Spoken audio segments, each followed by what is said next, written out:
Hey guys, want to build a robot?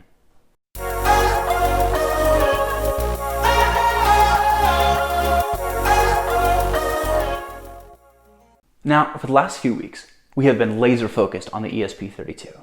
And for good reason, it is an amazing microcontroller. We were doing some research on Espressif's own communication protocol, ESP-NOW, and we started working on a really fun custom controller that's ESP32 based and can use ESP-NOW to communicate with our ESP32 based robots. So we were developing this project and we had a board shape we really liked with a button layout that we thought was pretty solid. And I thought it'd be a perfect time to take a break from ESP32 and revisit a classic of ours, the RF Nano Controller. Let's check it out.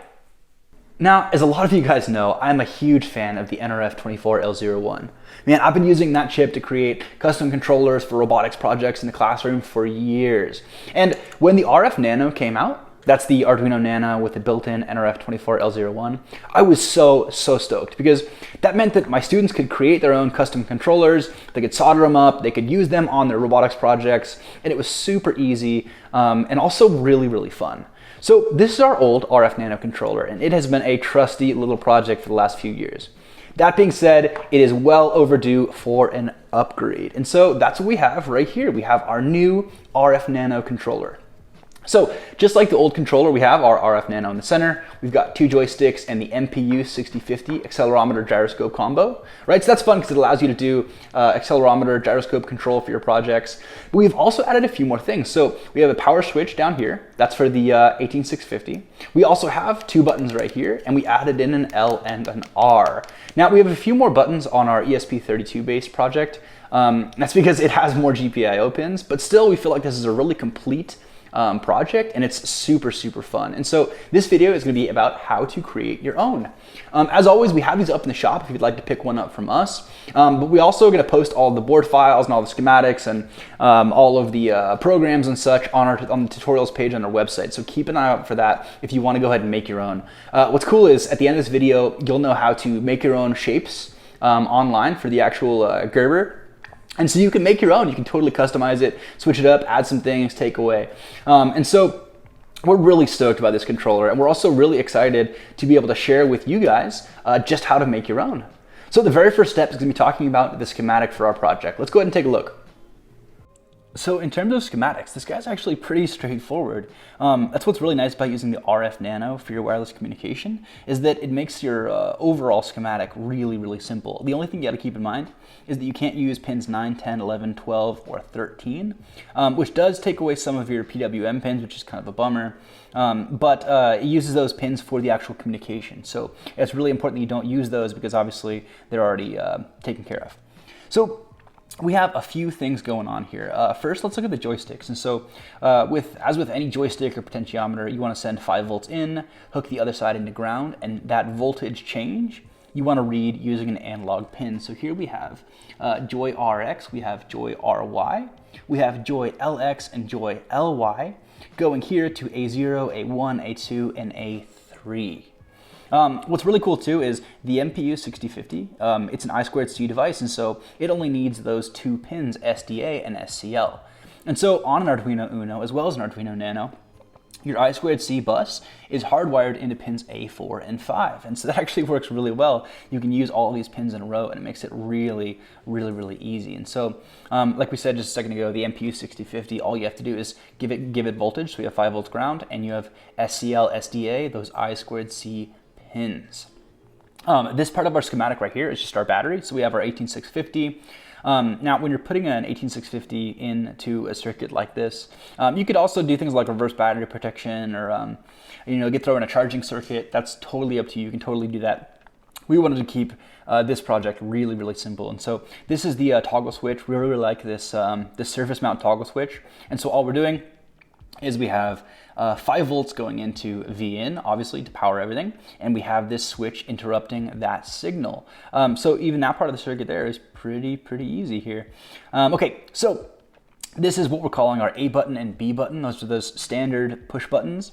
And so on all of the buttons, all of our digital inputs, we have these running as input pull-ups. And so we're leveraging the internal pull-up resistor, which means we use a lot less components and it makes our circuit really, really easy. And so if you look right over here on our digital pins, we have the left bumper and the right bumper. We have button A and B, as well as the buttons for the joysticks.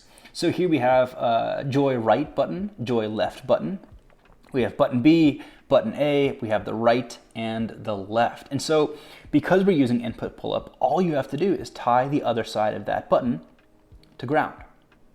So you see, using that input pull-up, while it's only one of many different ways to accomplish using push button or digital inputs, it makes the process really, really straightforward. So we have 5 volts here, we have our V-in pin, and the last thing we want to look at is ground right here. So that is our schematic. There are still a few pins open if you totally wanted to add something else and increase the overall function of this guy. That's what's cool about having the schematic posted, is you guys can totally customize this and make things even crazier. So that's the schematic all figured out. Let's go ahead and go from our schematic and turn this into a PCB. So believe it or not, the first step in turning that awesome schematic into a circuit board is actually in CAD. So here I'm using Fusion 360, and you could totally use whatever kind of CAD program you want. And so this is the easiest way that I've found to have an accurate circuit board layout that you can use for other things as well. And so what we're going to be doing here is creating the actual outline for our circuit board. And it's super, super straightforward. So all I'm going to do is go to the top view here, and I'm going to create a new sketch. Now, I'm not going to do the whole thing right here, but you absolutely could. So there's tons of really great tools here. And so you could start to, if you wanted to, let's see, start with an arc. And so you can kind of make your corners of your circuit board. And then if you wanted to create your line,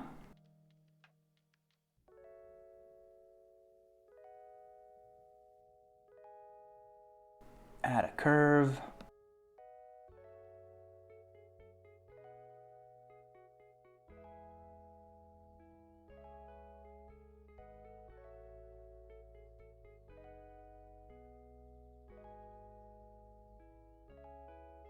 and so what I'll usually do is create half of my design and mirror it. So that way we know that everything that we have is the exact same on both sides.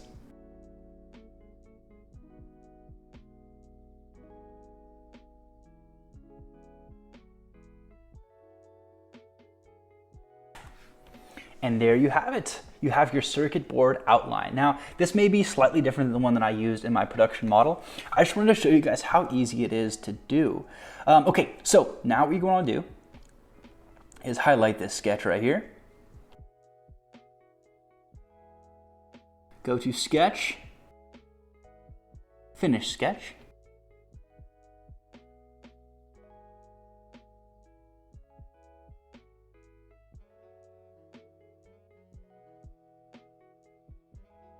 Save as DXF. Okay, so once you have the board outline all figured out in your CAD program and you've exported that as a DXF, it is time to turn our schematic into our PCB. So here we see the exact same schematic we had before. Now, in this case, I'm using EasyEDA. That's one of my favorite ways to make circuit boards these days. It's got a lot of awesome features, and it's really, really easy to use. And so this is the exact same schematic we had before. Now, if you'd like, before we turn this into a PCB, you're gonna wanna make sure you've added all the components in that you'd like to. As always, you can take our designs and change them, add them, take things away, hack them, do whatever you'd like. But once you're satisfied, what you're gonna wanna do is go ahead and save your project, and then up near the top here, you're gonna wanna click on Convert to PCB.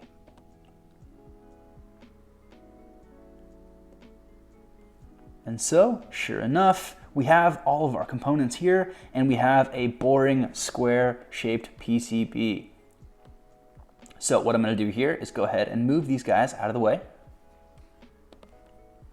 I'll highlight that PCB and delete it.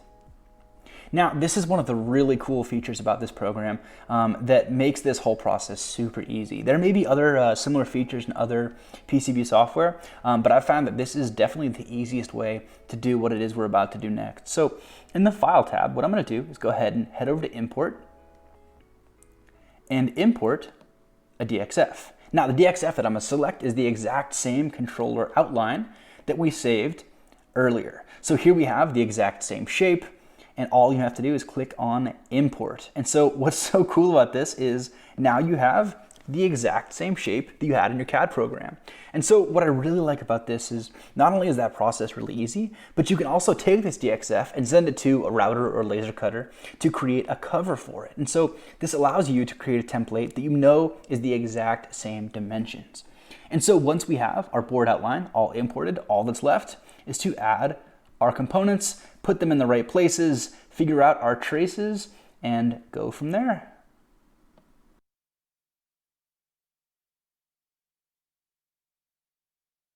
So here's what I have as my final design. So obviously I added some mounting holes right here. Those are just M3 holes. I also added some text, and I moved things around a little bit. And so feel free to take our design. We're gonna have this design file up on the tutorial page on the website. But also you can make this sucker your own. There's so many different cool things that you can do with this. But this is how we have our final design. So in the exact same way as before, we have the joysticks, the MPU 6050, we have our A and B buttons, our L and R buttons, we have our power switch, and our RF Nano. So now, if you want to go ahead and have this circuit board made, it's really easy actually. All you have to do is go up here to the top and click on Generate Gerber. So there you have the Gerber of the file of the controller that you just made. You can go ahead and ship this off to JLC PCB, or you can download this Gerber file and send it off to another PCB manufacturer. JLC PCB is who I use for all my PCBs, and I cannot say enough good things about them. That being said, there are also all kinds of other awesome PCB manufacturers out there. So whoever it is you take it to, all you need is that Gerber, and you are good to go. So now that we have the design of our PCB all set, let's go ahead and talk about programming it.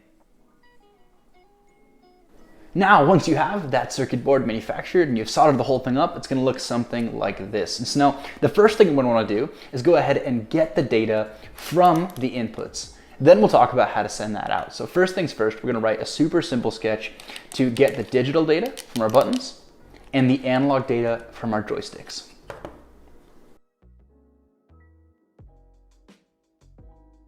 Okay, let's write our first test sketch. So if you've been programming Arduino for a while, then a lot of this is going to seem really, really simple. But I wanted to make sure to go over the differences between analog data and digital data for anyone who's just starting out. So again, the goal of this first example sketch is just to get the data from the controller, and then we'll worry about sending it out later. So we'll see that the very first thing we have to do in this first sketch is to create variables for all of the locations in which we wired in buttons. So if you go back to the schematic that we built a few minutes ago, you'll notice that we do in fact use pins 2, 3, 4, 5, 6, and 7 hooked up to those buttons. And so with our circuit board, with our PCB, we have those buttons hardwired to pins 2, 3, 4, 5, 6, and 7, and the other side hooked into ground. And so the first thing we need to do is tell the Arduino what pins we're planning on using. Now, the next thing we have to do might seem a little strange, but if you look here, we actually have 2 variables per button. And that might seem kind of weird. So the very first variable, like right here, joyRB, that's referring to the actual position. But the second variable right here, joyRB status, is a status variable. I know that sounds kind of silly because it's right there in the name, but if we break this down, what we need is we really need one variable as the location. So things are going to happen at this location, pin 2. But we also need a second variable that's kind of watching over things, is able to report back to us and store the information about that location. So that joyRB status variable can say, hey, the button is pressed or not pressed. And so that's why you have to have 2 variables per digital input, which can seem kind of counterintuitive at the very beginning. But once we have 2 variables per digital button, we've set it up just like this, then we are good to move on. So the next thing we need to do is to create variables for our joysticks. So here we have the right joystick in the X and Y axis, and we have the left joystick in the X and Y axis. Now, we're using pins A0, A1, A2, and A3 for those joysticks. We wired those in. But you might think it's kind of strange that we don't actually have a definition here. So we didn't write joyRx equals A0, even though that is true. And that's going to become a little more clear once we take a look at the void loop, but I don't want you to worry about that right now. I just kind of want to address it because it does look kind of strange that we don't have any actual definitions yet. So with that out of the way, let's go ahead and move on to the void setup. So the first thing we're going to do is start at the serial monitor, because obviously we want to make sure these buttons are actually working, and if we don't have the serial monitor open, we can't actually see if the Arduino is registering those presses. So it's really important to start that sucker up. Next, in our void setup, we have to declare all of those variables, all those positions, all those pins as input pull-up. So as we mentioned before, we're using the internal pull-up resistor on the Arduino to make this really nice and simple. And so it's possible in Arduino to declare these as just inputs. That's valid. But we need to make sure we use input pull-up. Otherwise, it's not going to work and you're not going to be able to get a reliable press. So if we move on to the void loop, here we're starting to see that we're adding some definitions to those variables that we didn't have definitions for up here. So we said that the joystick right button was pin 2, but we didn't say anything else about the status variable. And so if we look down here, we'll see that I have all of those variables storing the information with doing a digital read of each pin. So in this case, that was pin 2, right? Joy RB. So the status of Joy RB is whatever voltage I read on pin 2. So the digital read command is really cool. Whenever we talk about digital, what should come to mind is binary, right? Ones and zeros. Because at the end of the day, right, a computer can only ever think in binary, right? And that binary is expressed in sound and light and music through all kinds of crazy stuff. But at its core, a digital relationship is only ever on or off, 1 or 0, high or low. And so the digital read command will print back a 1 or a 0, depending on whether that button is pressed. So whenever we press that button, it pulls pin 2, in this case, low. So it starts to register as 0. So when we open up the serial monitor here in a second, after we've uploaded this code, you'll see that all of our inputs are registered as high, or 1, or on. And every time we press one of the buttons, that pin is drawn low and registers as a 0. And it's those 1s and 0s that later on we'll send through the air, through the radio, and use to control all kinds of things. And so it makes it really, really simple and really, really useful to get that information about what's going on with our buttons. Now, right beneath that, we have our joystick variables. And so here we have the definition of those variables before. So we have RX, RY, LX, and LY. And so those are all analog read. And so the analog read command is very different than the digital read command. So in an analog relationship, we have a much wider range of data that we can take in. So whenever I run an analog read, what I'm really doing is I'm reading that change in voltage. And all the joystick is doing is increasing or decreasing resistance, just like a potentiometer. And it's that change in voltage that tells us what we need to know. And so in this case, the range of numbers is not just 1 and 0, it's actually 0 to 1023. So you're going to see in a second when we upload this that it's nice that we don't have the joystick just registering forward, backward, left, and right. But we have a whole string of information, right? Over 1,000 different numbers that we can pick from that we can use to make different conditional statements. And so it's really, really useful. And so the digital read and the analog read command are really foundational to creating robots and programming with Arduino. And so if you're looking for more practice on that, I would definitely do some research because they're very useful and they're very foundational to the core of robotics. And so all we really need to do at the end of our code here is just to print that data back to us. And so there are a few ways to do this. This is just how I like to do it. I have each variable printing in the serial monitor with a little space. And I have these all as serial print, serial print, serial print, and in the very end, I have serial print line. And so, again, there's a couple different ways you can pull this off, but I like to do that because it shows all of the data that you need on one line, but repeats that line very, very quickly. So here, I just tossed in a delay of 10 milliseconds, and that's just to slow things down just a little bit. It's really not necessary that it needs to be that number. But if you look, the core of this code is really straightforward. So we're basically starting up some pins. We're declaring them as inputs. We're engaging with some variables to hold the information for us, and then we are printing that data back to us. So the next step is to plug in your Arduino.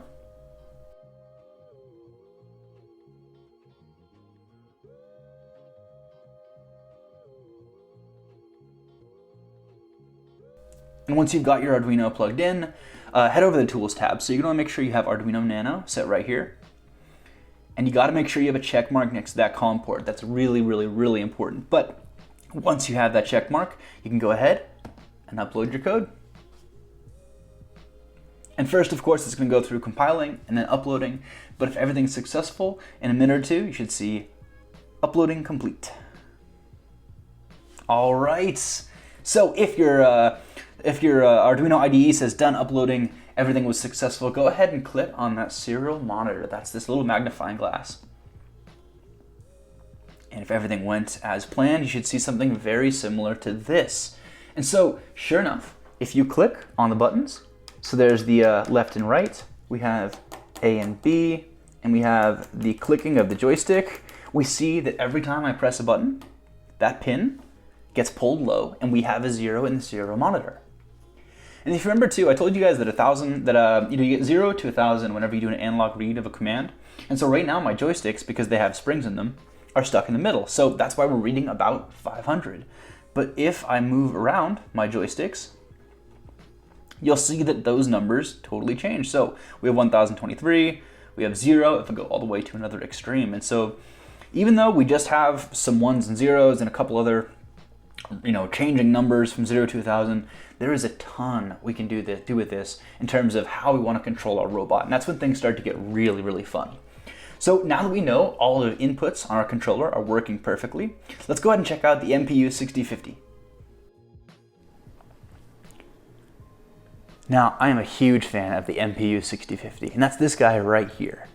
So not only is it really, really affordable, it's also pretty feature rich. And so because it's I2C, you only need 4 pins to get it to work. So you just need 5 volts ground, SDA, SCL, and then you're ready to rock and roll. So it makes it very easy to create gesture controlled projects. Now, there are tons of other accelerometer gyroscope boards out there, and they are all great, don't get me wrong. And so because we're releasing this open source, feel free to swap this guy out for something else. There's really all kinds of really cool sensors you could cram onto this board. And so getting this to work is really straightforward. Let's go ahead and take a look at the code. All right, so the first step in making awesome gesture-controlled projects is to get what we normally call the pitch and roll. So in other terms, that's basically side to side and forward and backward. Now, there's all kinds of crazy stuff you can do with an accelerometer gyroscope combo. What I found is this is the easiest way to get started. So the code to do that, to get our pitch and roll, is actually pretty easy. And so if we take a look at our code right here, there are some crazier functions that calculate the pitch and the roll based on the accelerometer data, because again, we're using the accelerometer and gyroscope together to get us that information. But we don't really need to worry too much about that. If you want to research that some more, man, feel free to, because it is really cool. And creating your own I2C devices is also surprisingly easy. So if you're looking to gain a skill set, I would say diving deeper into I2C is a really, really fun way to learn a lot. That being said, you don't need to know a lot to be able to take advantage of I2C. And so if we look at our code, we have some very, very common characteristics of I2C code. So of course we need the wire library. That being said, that's built into Arduino, so we don't need to download any libraries for that. And this is our I2C address. And so for the MPU6050, this is the address that we had. There's a chance you might have a different device. You can just run an I2C scanner to get the address of that device, but this should work for the MPU6050. Then we have some variables right here. And in the void setup, it's pretty straightforward, right? We want to start up the serial monitor because obviously we want to be able to read, pitch, and roll, and that's invisible unless we have the serial monitor reporting that back to us. And then we have this initialization method right here. So this is initializing the MPU. And so if you go down to right here in the code, we see that this is our initialization method. And so we're starting up the I2C transmission. We're using some registers to get everything figured out here. And so it's pretty straightforward. Okay, so then in the void setup, right? So we've initialized the MPU. We have started the serial monitor, and so in the void loop, this is where we actually can print out that pitch and roll. And so if you see, the first thing we do is to call the functions of the MPU6050. And so that is right down here. So you see that we're taking the accelerometer data and using that to calculate our pitch and roll. So then we're taking that data and storing them in the variables called roll and pitch, and then we're printing that data back out to us. And so At its core, this might seem kind of crazy. There is some more advanced coding techniques going on. But if you ignore these functions, you don't need to know how all of them work, every single little detail. To get that pitch and roll data is pretty straightforward. We only need, let's see, 4, 5, 6, 7 lines of code. So this is the example here. So we call this this sketch testing out the gyroscope. And again, we're not sending that out via radio. We're going to do that next. But it's really pretty straightforward. So feel free to grab this code from the tutorials page of our website. And so first step is uploading that code. And so we're going to go make sure we have that COM port still. Good to go. Hit that upload button. That's going to compile our code and then send it on over so we can see if our MPU 6050 is working.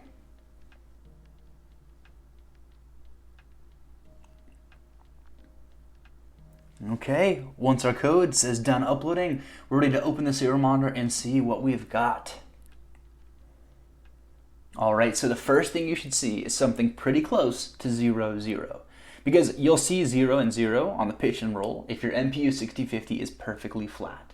That being said, once you start moving around your controller, you're going to see that those numbers change. And so, you can change the roll by going side to side. And you can change the pitch going forward and backward. It looks like this MPU 6050 is working properly. We've already checked the digital and analog inputs. It is time to send that data out and put it to work. Alright, so we've gone ahead and verified that the inputs on our entire controller are working perfectly. The next step is to take that information and send it out with the NRF24L01 built into this RF Nano. Now, this is actually something we've covered on the channel and on the tutorials page of our website a ton. So this code, you can actually find a few different places. And so the last thing we're going to do today is talk about how to take in that MPU 6050 data that we just snagged and send that data out. So if you're looking for more resources like how to take the joystick data or the digital data and send that out with the radio, check out the tutorials page because we're going to have way more code on that. We also have other tutorials that have use of this chip as well because again, we really love having these around the shop and they're super useful. So let's take one last look back at Arduino and take that MPU 6050 data and send that out with our radio. So like we said, getting the data from the MPU 6050 and sending that out with our radio is actually really easy. And so I'm not going to waste any time going over all of the MPU 6050 stuff that we just did. And I'm going to go ahead and focus on the NRF24L01 side of the code that sends that data out. And so it's pretty straightforward, and again, if you're looking for more basic examples of how to use the RF Nano, we actually have a really awesome tutorial on the tutorials page of our website called Getting Started with the RF Nano. We also have a video here on our channel about the same thing. And so if you're looking for different examples, there's tons of stuff out there. But to add the NRF24L01 code into our gyro code is pretty easy. And so the first thing that we need to do is add a few more library files. So the NRF radio uses SPI communication, so we need to make sure that we have the SPI library. We also need a communication pipeline, and so I'm using something very similar. I'm just using the number 1. In some examples, you'll see a really long hexadecimal sequence of your pipeline, which you could totally do, but here we're keeping it super nice and easy. The last thing we need to talk about in the void setup is just establishing our radio object. And so here we have the CE and CSN hardwired in pins 10 and 9. So if you're using an external radio, you can change that. But if you're using the RF Nano, the CE and CSN pins of the radio are hardwired into 9 and 10. So make sure you have them set up like that. In the void setup, it's pretty straightforward, right? Remember, we have our initialization for the MPU 6050, and all we've added is the begin method for our radio. Now, in the void loop, if you remember, this was all pretty much the exact same, and all we've done is add in an array, and we've assigned elements of that array with the pitch and roll. So if you look right here, so we have gyro, size of gyro. If you look right over here in the area above our void setup, we created an array, right? An array with 2 elements in it. And so we need to kind of encapsulate all the data that we want to send out with the radio in an array so that way we can send it all at once, but still unpack that array later to get the difference between our pitch and roll. So we established our array at the top of our code, and in the void loop, we're basically saying that we want the radio to send out that array, however large it might be. And so computers always start counting at 0, right? Humans almost always start counting at 1, computers start counting at 0. And so here, the first element of the array is actually the 0th element. And so it sounds kind of weird, but we have pitch and roll in the first and second elements of the array, and we are sending that data out. We're still printing it back to us because it's helpful to see if the MPU 6050 is working on your side. But what's cool is we can look at a receiver sketch, and we can use that pitch and roll data. We can pick that up over the air and use that data for, we use it for our laser cannon, we also use it for the rover, and really anything. So there's so much cool stuff you can do with this. So we're gonna go ahead and leave it for right now. Again, we're gonna have the receiver sketch and a bunch of other examples on the tutorial for this video. So if you want some more information about how to apply it to your robotics projects, head on over there after watching this video. All right, guys, that's all we have for you today. So thanks so much for learning a little bit more about our RF Nano controller. This is a project that we're really excited about. And what's cool too is there's tons of stuff you can do to hack this and change this. So if you end up using this information to create something really cool, we would love to hear about it. So be sure to give us a shout out on Instagram or even here on YouTube in the comments if you want to let us know about what you're doing with this. As always, we're going to have the board files and even more examples on the tutorial page of our website. That's anyonecanbuildrobots.com. So be sure to check it out. We've got all kinds of really fun stuff there. And also, pretty soon here, we're going to have the video of the counterpart of this project, the ESP32 based controller, out really, really soon. And that's going to be really fun. So if you're curious to learning a little more about ESP now and that other controller, keep an eye out for that. Thanks so much for watching, guys. Have a great day.